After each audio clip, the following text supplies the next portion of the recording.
Olá, bem-vindas e bem-vindos a mais um episódio do podcast Diálogos Olimpianos. Eu sou a Semiramis Corsi, professora de História Antiga da UFSM e coordenadora do Grupo de Estudos sobre o Mundo Antigo Mediterrâneo, o GEMAN. O episódio de hoje é um episódio um pouco diferente, pois nós iremos fazer uma entrevista, mas uma entrevista de divulgação do livro A Magia no Mundo Greco-Romano, lançado recentemente pela EDUSP. O livro traz, como texto principal, a tradução do estudo monográfico sobre a magia na Antiguidade Clássica do pesquisador francês de religiões Henri Ibert. Estudo esse, publicado originalmente em 1902, em francês, como um fascículo, e depois, em 1904, como verbete Magyar, do volume 6 do Dictionnaire des Antiquités Grecques et Romaines. E, para falar sobre este livro, eu convidei o seu organizador, o professor Dr. Rafael Faraco Bentin, professor do Departamento de História da Universidade Federal do Paraná. Professor Rafael, seja muito bem-vindo ao nosso podcast. É uma alegria tê-lo aqui hoje conosco para divulgar essa importante contribuição aos estudos sobre magia na Antiguidade, mas também aos estudos durkheimianos, entre tantas outras contribuições aí que este livro que nós vamos divulgar hoje pode trazer. Semiramis, muito obrigado pelo teu gentil convite. É também uma alegria imensa estar aqui com você, só superada pela satisfação de poder ter contato contigo na produção deste novo volume da Biblioteca Durkheimiana, A Magia no Mundo Greco-Romano. Mas me diga lá o que você quer saber. Rafael, nós que agradecemos enormemente aí o seu aceite em divulgar o livro A Magia no Mundo Greco-Romano aqui no nosso podcast. Bom, e para começar a nossa conversa, né, nós sabemos que este livro, né, ele não se trata somente da tradução do texto de autoria do Henri Ibert. Porém, né, este texto, né, do Henri Ibert é de fato a parte principal do livro, né? Então, diante disso, você poderia, por favor, falar para os nossos ouvintes, né, para as nossas ouvintes, do que se trata exatamente esse texto, né? E quem foi seu autor, o Henri Ibert? Quais são os elementos centrais, né, de conteúdo desse texto, né? E, se possível, você poderia também nos contar um pouco sobre como foi o processo de tradução desse verbete, né, do Henri Ibert, do francês para o português, né, que foi realizada por você e também pelo professor Guilherme Gontijo Flores, né? Então, é isso aí a minha primeira questão. Obrigado pela questão, Semiramis. Veja, a magia no mundo greco-romano foi originalmente um verbete, então intitulado apenas Magyar, e publicado no Dicionário das Antiguidades Gregas e Romanas, o Dictionnaire des Antiquités Grecques et Romaines. Esse dicionário foi uma iniciativa editorial inaugurada em 1877 e que perdurou até 1919. Então ela durou aí 42 anos e envolveu ao menos 3 gerações distintas de classicistas franceses, tornando-se uma obra que continua, mesmo nos dias de hoje, a ser uma referência. E Magia entrou no volume 6 desse dicionário, dedicado às letras L e M. Embora esse volume particular date de 1904, o texto em si saiu um pouco antes, em 1902, sendo publicado como uma separata. Para agilizar a divulgação dos volumes, os editores iam soltando eles por fragmentos, por separatas. Um outro dado interessante é que se trata de um dos maiores verbetes desse dicionário. E do que trata ele, o verbete? Pois bem, ele oferece ao leitor um arrazoado dos principais mitos e ritos ligados à magia antiga, devidamente acompanhado de explicações globais, de comparações com a magia em outras sociedades, bem como de uma descrição crítica dos principais documentos, sejam eles textuais ou materiais, que estavam então à disposição dos interessados. Embora o texto aborde as tradições gregas e romanas arcaicas, a ênfase dele recai sobre as recorrências encontradas durante o período imperial romano, quando aí o Mediterrâneo aparece como um espaço politicamente unificado e as diversas tradições locais são convocadas a formar algo próximo a uma unidade mais ou menos coerente. Tá? Bom, indo para um outro plano do interesse do texto, né, eu acho que é importante destacar que os clássicos greco-latinos tinham um papel relevante para a imagem do honnête homme francês, né, desse indivíduo educado, e algo que se percebe sobretudo pelas credenciais escolares no final do século XIX. As línguas e as literaturas greco-latina, a história de Grécia e Roma, elas reinavam então no sistema escolar, e dominar esses conteúdos, era uma das chaves para se ter acesso a qualquer tipo de profissão, mesmo as liberais, né? Só para se ter uma ideia, é justamente em 1902 que se concretiza uma reforma do bacalaureat, do exame do ingresso no ensino superior universitário, que torna possível o acesso a quem não sabe nem grego nem latim à universidade. E mesmo assim, mesmo com essa brecha, nas grandes écoles, quer dizer, as instituições da elite burocrática francesa, todas elas continuam requisitando o domínio das línguas e das culturas antigas. O latim em maior grau que o grego, mas as duas para as filières mais fortes, né? Essas informações permitem dimensionar melhor o peso do investimento editorial na produção desse dicionário. Também o sentido do engajamento em um dicionário como esse, porque ele interessava virtualmente a todo mundo, né, ao jovem ali em idade escolar, pronto a entrar na universidade, ao jovem universitário e também aos especialistas a quem era interessante ter um compêndio útil ali de referências para avançar nos seus trabalhos. E o Henri Hubert, ele aproveita essa janela de oportunidade, que dá visibilidade ao seu trabalho, tanto para se firmar entre os profissionais classicistas, como um especialista de um tema tão espinhoso quanto a magia no mundo antigo, tá? E também, me parece, para marcar esse tema com uma sociológica.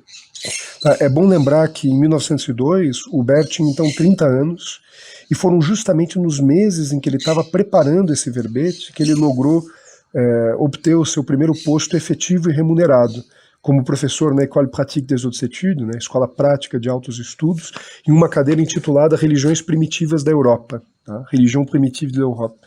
Então tratava-se de um momento chave para a sua trajetória profissional.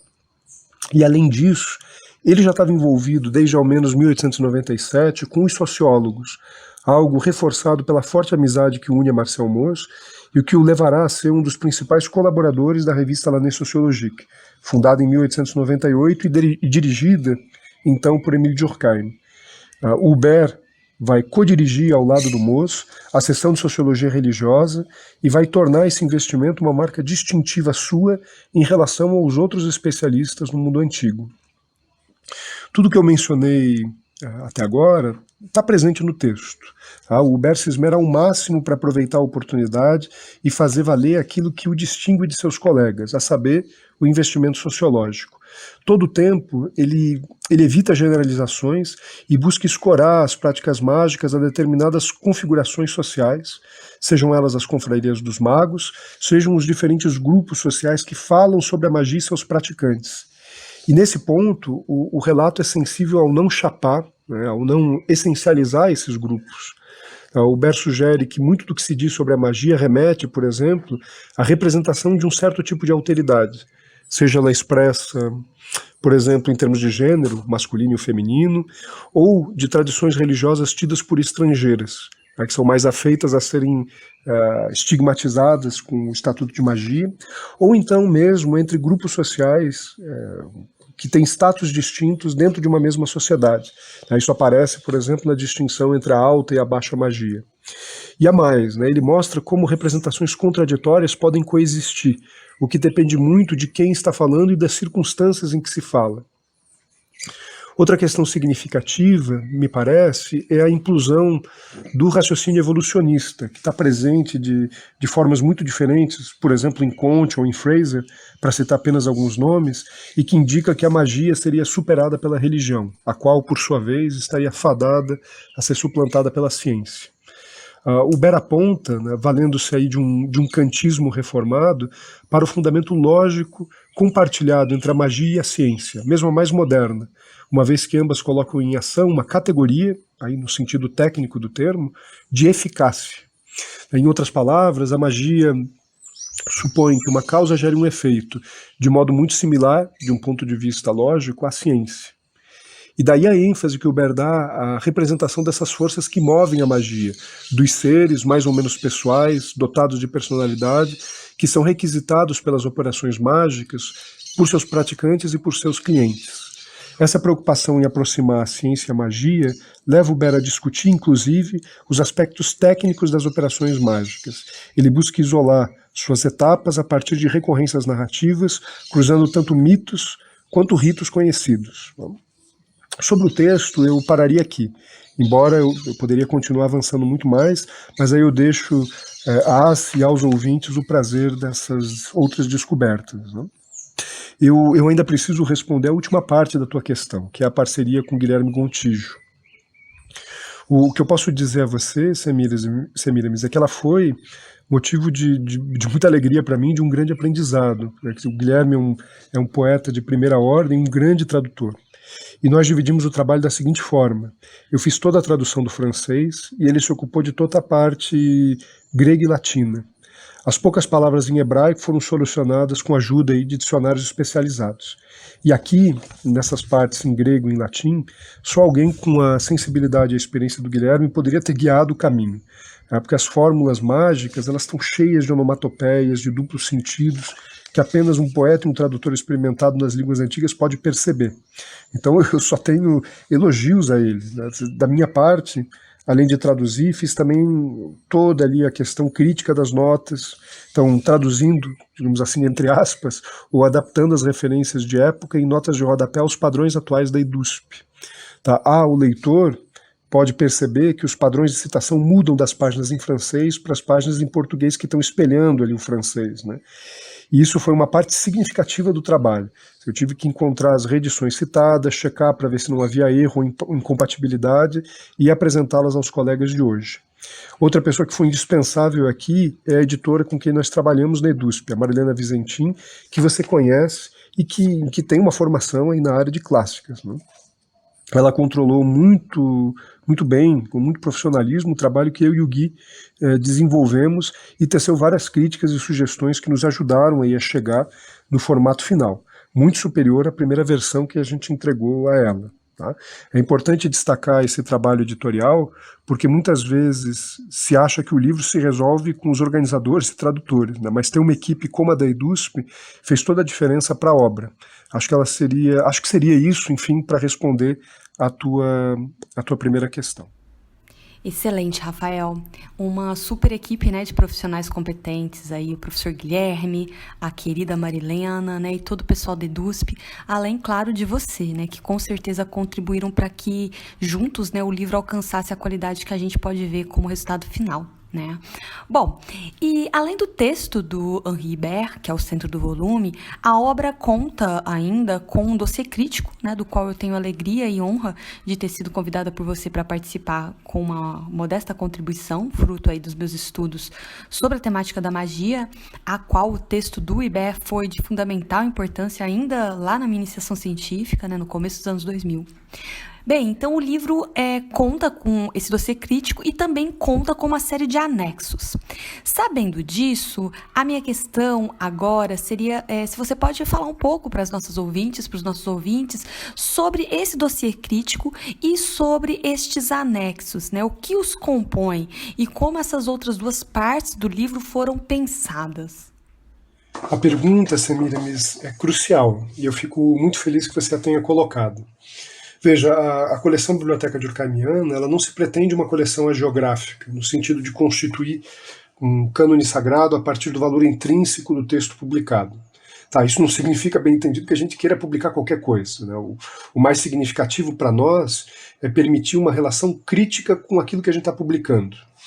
E isso já está bem presente na própria fatura da tradução, porque a gente produz edições bilíngues, com espelhamento do texto em francês e em português, e edições que são críticas, né, que têm um aparato crítico. A opção pelo bilíngue, ela se justifica como um reconhecimento da inteligência do leitor e, ao mesmo tempo, das limitações do tradutor, né?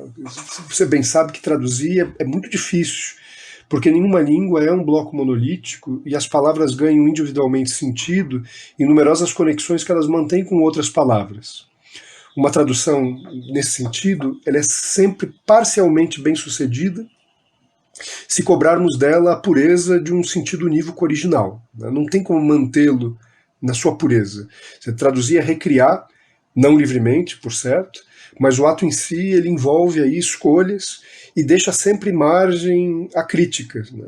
E nós gostaríamos que os leitores se protegessem dessa relativa arbitrariedade da tradução e que, em função dos seus conhecimentos da língua francesa, eles pudessem nos julgar e propor outras soluções. Tá? Há todo um aparato crítico aqui também, nas notas de rodapé, para explicar essas nossas escolhas. Tá? E um outro dado que já aparece nessa primeira parte da obra é a recuperação da historicidade do texto, com nossas críticas indicando ali as modificações que o autor introduziu na obra ao longo de sua vida. É bem verdade que isso não é muito visível em A Magia no Mundo Greco-Romano, porque o Henri Hubert publicou esse texto apenas 2 vezes em vida, em 1902 e 1904, e as diferenças entre essas publicações são só formais, quer dizer, ele só retifica erros tipográficos e ortográficos, não nada que afete o sentido do texto. Então eu tomei a liberdade de fazer esse detour, nessa volta, para chegar ao ponto que você levantou. O dossiê crítico e os anexos, eles participam desse espírito de abertura do texto. Tá? E nesse volume em particular, o dossiê é composto por 2 contribuições. A primeira delas tem por título Magia, Filosofia e Poder nas Teurgias de Apuleio e de Apolônio de Tiana, e foi, para minha grande satisfação, escrita por você. Tá? Eu não sei se você se recorda, mas eu te dei carta branca para você escrever o que quisesse nesse momento. E eu acho que esse é um ponto importante para a coleção. A gente não quer determinar a leitura que se faz do texto principal, mas ampliar as possibilidades de leitura do texto principal. Em outros volumes da coleção, colegas apresentaram comentários do texto, reflexões sobre certos conceitos ou sobre a trajetória do autor, bem como exercícios analíticos feitos no diálogo com o texto principal. Quer dizer, pegando ali o esquema interpretativo do texto principal e aplicando a outros tipos de material. Tá? Eu penso que o teu trabalho se enquadra mais nessa última categoria. Quer dizer, você testa os limites das conclusões do Hubert a partir de um material específico e cotejando sempre com o desenvolvimento do teu trabalho. E para mim isso é fantástico, porque mostra como produzir uma reflexão a partir desse material, sem reproduzir os resultados ali que ele está consolidando, mas submetendo esse material à crítica, seja ela conceitual ou seja ela documental. O segundo anexo de minha autoria, ele já visa explicar aos leitores a importância do Dictionnaire des Antiquités Grecques et Romaines, então como uma vitrine para a recém-institucionalizada sociologia. Tá? Em particular aquela produzida no grupo ali em torno da revista L'Année Sociologique. Tá? Eu mostro que o Hubert, nesse texto, não foi o único colaborador a habitar o dicionário, tá? Porque além dele teve presente o historiador do direito Paul Velin, e os textos produzidos pelos dois reverberaram nos estudos franceses, como eu tento ali mostrar a partir das citações e dos usos que são feitos desses verbetes específicos. Né? Então, nesse caso particular, trata-se de um esforço de contextualização. Tá? E eu estou usando essa palavra, contextualização, em um sentido bem específico. Tá? Muitas vezes na historiografia a gente confunde o contexto real, quer dizer, tudo aquilo que existe sincronicamente em relação a determinado fenômeno estudado, com o contexto científico, que é sempre fabricado. Contextualizar, de um ponto de vista da ciência, é ter consciência que a gente está amarrando textos, amarrando vestígios, informações, de modo a extrair desse trabalho de amarração uma conclusão. Tá? Toda a ciência procede assim, não é só a história que faz isso. Ela simplifica o real, isolando nele alguns elementos para tornar a análise controlável, porque encarar o real de frente não dá, ele é muito complexo. E se eu estou entrando nessa discussão, é porque ela remete justamente aos anexos. Nesse volume, A Magia no Mundo Greco-Romano, os anexos são de 2 tipos. Nós publicamos um outro verbete escrito por Hubert no Dictionnaire des Antiquités Grecques et Romaines, escrito em 1909, um verbete bem mais curto e que remete a Cirene, a deusa epônima da cidade ali do norte da África. Né? E, embora curto, ele apresenta uma série de preocupações sociológicas na análise dos mitos e dos ritos atrelados a essa divindade, e ele faz um par interessante com magia, né, no sentido dos 2 textos se iluminarem reciprocamente. Os demais materiais são cartas inéditas, retiradas de arquivos e traduzidas. Então, não tinham sido nunca publicadas antes, foram publicadas na Bélgica uma parte delas, não todas elas. E que a gente traduziu para o português. E por que esse material é interessante? Né? Porque são cartas entre o Hubert e os editores do dicionário. ou entre um editor de dicionário e o chefe do Hubert em um dos museus nos quais ele trabalhava. Tá? E todas essas trocas nos ajudam a esclarecer aspectos que envolvem a produção desse texto. Então, ora são os diretores pedindo explicações, pedindo para suprimir passagens, para acrescentar imagens, ora é o autor pedindo para os diretores ali dicas para ele fechar lacunas dos textos, ora ainda tem questões interessantes sobre a impressão das provas, a correção das provas. Tá? Então todo esse conjunto nos ajuda a pensar, em suma, as condições de produção e de difusão dos textos do Hubert. E como tais, esses anexos fazem um sistema com o texto principal. Eles ajudam a complexificar os sentidos que a gente pode extrair dele. Né? Acho que seria isso em relação a essa questão. Vamos adiante? Ótimo, Rafael. Vamos lá então para a próxima questão. Bem, o livro, A Magia no Mundo Greco-Romano, é o 7º volume da coleção Biblioteca Durkheimiana, publicada pela EDUSP. Do que se trata exatamente essa coleção, em torno aí da Escola Sociológica Francesa? Quais os outros volumes já publicados? E por que trazer este estudo monográfico do Henri Ibert para a coleção Biblioteca Durkheimiana? Obrigado pela questão, Semiramis. A coleção Biblioteca Durkheimiana, cuja coordenação eu divido com a minha colega e amiga Raquel Vaz, professora de Sociologia da Universidade Federal do Rio Grande do Sul, e que já me ensinou tantas coisas, tá? Ela é um projeto coletivo ligado ao Centro Brasileiro de Estudos Durkheimianos. Tá? E dessa iniciativa editorial já participaram historiadores, sociólogos, antropólogos, linguistas de vários países, tá? E sempre naquela direção que eu já anunciei nas respostas anteriores, né? Não cristalizar e sacramentar um cânone, mas tornar esse cânone objeto de uma investigação e de uma crítica. A história da Escola Sociológica Francesa ela é muito refém de genealogias fortes que atravessam as disciplinas atuais. E na construção dessas genealogias opera-se uma seleção de textos e de chaves de leitura. O que nós gostaríamos de fazer é bagunçar um pouco esse coreto e propor chaves novas para pensar a história desse grupo e das múltiplas relações desse grupo com outros tipos de saberes e de grupos. Né? Uma das maneiras de fazer isso é escolher textos pouco conhecidos no Brasil de membros igualmente conhecidos, pouco conhecidos do grupo, perdão. Tá? Foi um pouco nesse sentido, nessa chave, que a gente publicou na coleção os trabalhos do Antoine Meillet e do Henri Hubert. O Meillet, que foi o grande linguista da sua geração, ele jamais havia sido traduzido para o português antes de nós produzirmos aí o volume 3 da coleção da Biblioteca Durkheimiana. E ele foi fundamental para o grupo aí dos sociólogos, tá? Ao ponto assim, do Durkheim ter encorajado o seu próprio filho, André, a estudar com Meillet. Tá?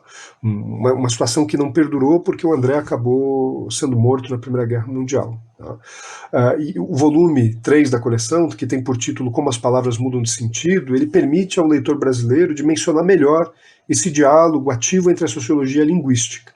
Felizmente, aliás, em 2020, no ano passado, o Marcos Bagno, que é nosso colega linguista ali da UNB, ele publicou uma coletânea com outros textos-chave do Meillet. Essa coletânea tem por título A Evolução das Formas Gramaticais, e vale a pena consultar também esse trabalho. Então, o Henri Hubert, por outro lado, já havia sido publicado no Brasil, mas apenas com seus trabalhos coescritos com o Moz, e de tal modo que a presença do Moz acabava eclipsando o Hubert. Quer dizer, se publicava esse material porque tinha um Moz ali. Né? E o Hubert ele tem trabalhos assinados só por ele, que são impressionantes. Né? Você tem, por exemplo, o volume 2 da coleção Biblioteca Durkheimiana, ele traz ali o estudo sumário sobre a representação do tempo na religião e na magia, que é um texto do Hubert, é um estudo dele sobre o tempo social, tá? A partir do funcionamento dos calendários religiosos. E como a maior parte dos exemplos vem de Grécia e de Roma antigas, as e os classicistas brasileiros assim, ganhariam muito ao descobrir esse texto também. A magia no mundo greco-romano, ela tem também essa ambição de recuperar a produção do Hubert, o peso do Hubert dentro desse grupo. Tá? E algo que é interessante porque permite cotejar justamente esse texto com o esboço de uma teoria da magia, que ele coescreveu com Mohs em 1904. Então é interessante ver como muitas das conclusões desse texto clássico, que enfim, quase todo mundo conhece aí nas humanidades, já estão ali insinuadas, ao menos, nesse estudo monográfico ou quase etnográfico que é produzido apenas pelo Huber. Tá? Mas nem todos os textos publicados na coleção têm esse caráter de serem textos menos conhecidos, também de colaboradores menos conhecidos.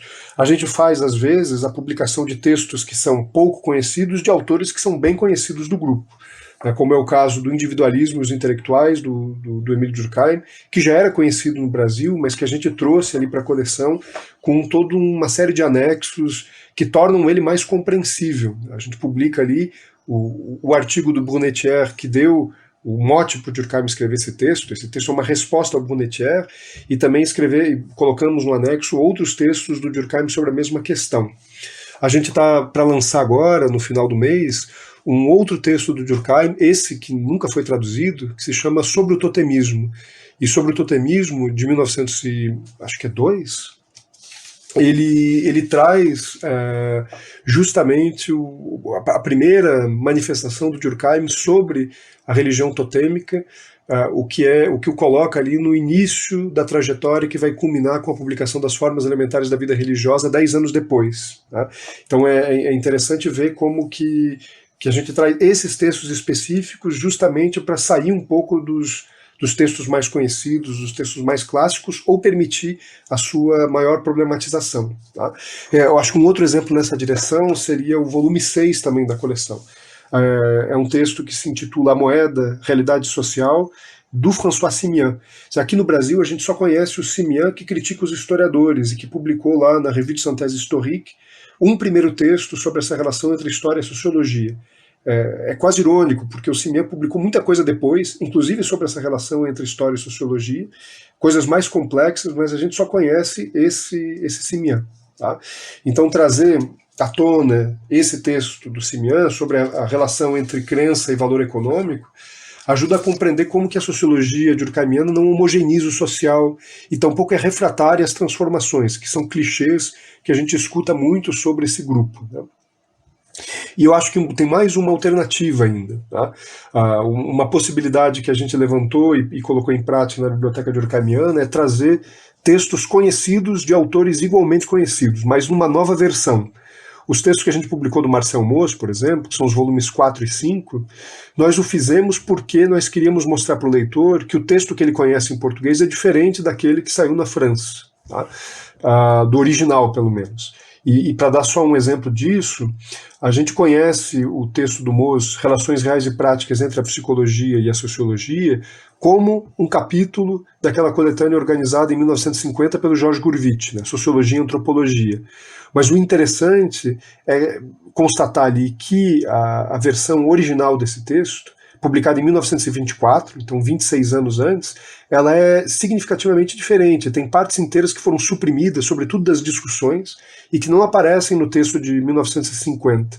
É muito difícil imaginar que o Mauss tenha ele próprio controlado essas mudanças, porque ele estava doente há muitos anos já. Tá? Então, evidenciar essas mudanças torna possível pensar também a história desse texto e da edição desse texto, e colocar questões sobre isso. Né? Bom, por que essas partes foram suprimidas? O que estava em questão? Bom, eu acho que a ideia geral da coleção é essa. Tá? E eu sublinho aqui o quanto o nosso intuito é complexificar a nossa relação com a escola sociológica francesa, submetendo os textos produzidos pelas pessoas que se identificavam com esse grupo ao escrutínio da crítica. Uma crítica filológica, uma crítica conceitual, histórica e sociológica. E também, né, por esse trabalho de recriação que é a tradução. E o esforço desse grupo, ele faz parte aí de uma herança intelectual que é, no Brasil, particularmente forte, inclusive por razões históricas. Né? Poder pensar sobre as condições de produção dessa herança e da sua transmissão é também um convite para que a gente tome posse dessa herança, para que nós não sejamos herdados por ela, no sentido de ficar reproduzindo esse negócio ad infinitum, tá? Mas, enfim, que a gente possa encarar o desafio de, inclusive, superar essa herança, de construir alguma coisa diferente a partir dela. Tá? E aí eu acho, né, só para encerrar, que esses textos aí considerados clássicos, eles são, em geral, objeto de uma dupla censura. Ora, eles são muito celebrados, tá, o que induz aí uma reprodução acrítica de uma certa representação que a gente tem do conteúdo desses textos. Ora, eles são desprezados, entendidos aí como algo velho, ultrapassado, que a gente tem que jogar no lixo. A nossa aposta é que é possível superar aí essa dicotomia, essas duas posições. E a gente tenta fazê-lo combinando um respeito e uma emulação, mas também com um esforço de superação desse material. Tá? Acho que seria isso. Certo, Rafael, eu concordo totalmente com você. Os textos clássicos, como o que nós estamos tratando aqui do Iber em relação à magia, eles não podem, de maneira alguma, ser desprezados. Mas, ao mesmo tempo, eles podem e devem receber as devidas críticas e os devidos comentários por nós. Eles não precisam ser mantidos como uma espécie de aura de sacralidade intocada, né? Uma atitude que eu vejo atualmente com muita frequência em alguns estudantes, especialmente em estudantes, é de recusar a ler os textos clássicos com a justificativa de que suas visões já foram superadas. E eu sempre os questiono sobre o quão aqueles clássicos não foram fundamentais para colocar bases para os estudos de determinados temas, como, por exemplo, a magia e os clássicos antropológicos do começo do século XX, né? Mesmo que algumas dessas visões e dessas teses possam e devam ser criticadas por nós. Bom, mas para encerrar nossa conversa, aos ouvintes e às ouvintes que se interessarem em ler o livro, onde o mesmo pode ser adquirido e quais as dicas de leitura você poderia deixar aos futuros leitores e leitoras do livro A Magia no Mundo Greco-Romano? Bom, Semiramis, os livros da coleção, o que inclui A Magia no Mundo Greco-Romano, todos podem ser adquiridos nas livrarias físicas da própria EDUSP, tá? Ou também em livrarias de outras editoras universitárias conveniadas à ABEU. Tá?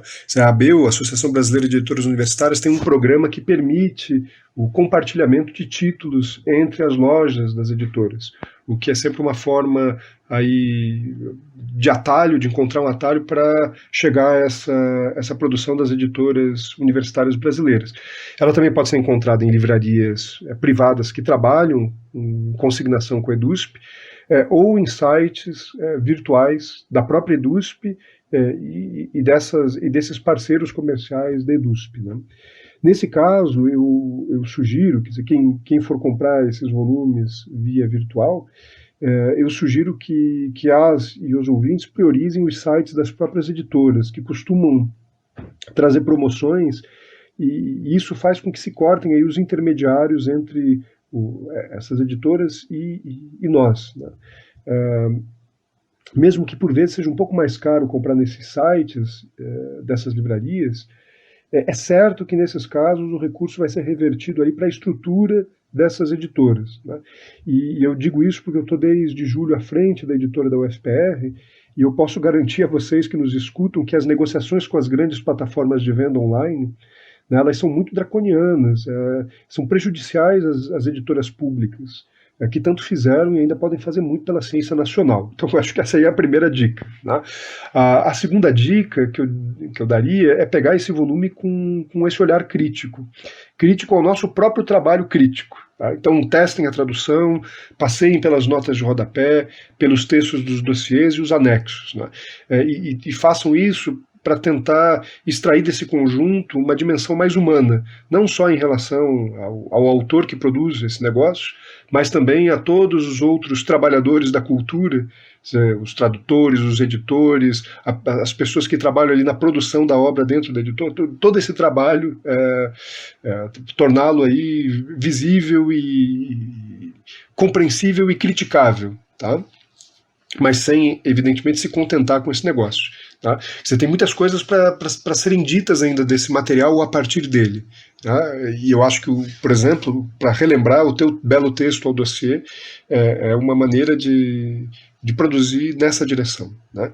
E eu gostaria, por fim, de agradecer muito esse espaço, a tua generosidade, a tua paciência, tá? E desejar a você e a quem nos escuta aí um bom final de ano. Tá? A minha última dica é essa, assim, cuidem-se bem, os tempos pedem isso, tá? E até breve. Muito bom, Rafael. Nós também desejamos um excelente final de ano para você e para toda a sua família e muita força para passar por esses tempos tão difíceis que todos nós estamos aí enfrentando. Com isso, nós chegamos ao final de mais um episódio do podcast Diálogos Olimpianos. Eu agradeço muitíssimo ao professor Rafael por ter aceitado participar conosco deste episódio de divulgação do livro A Magia no Mundo Greco-Romano, organizado por ele e publicado pela EDUSP. Eu agradeço novamente ao professor Rafael por ter me convidado para fazer parte deste trabalho, ainda que de forma bastante modesta, diante de toda a contribuição do projeto de edição do livro.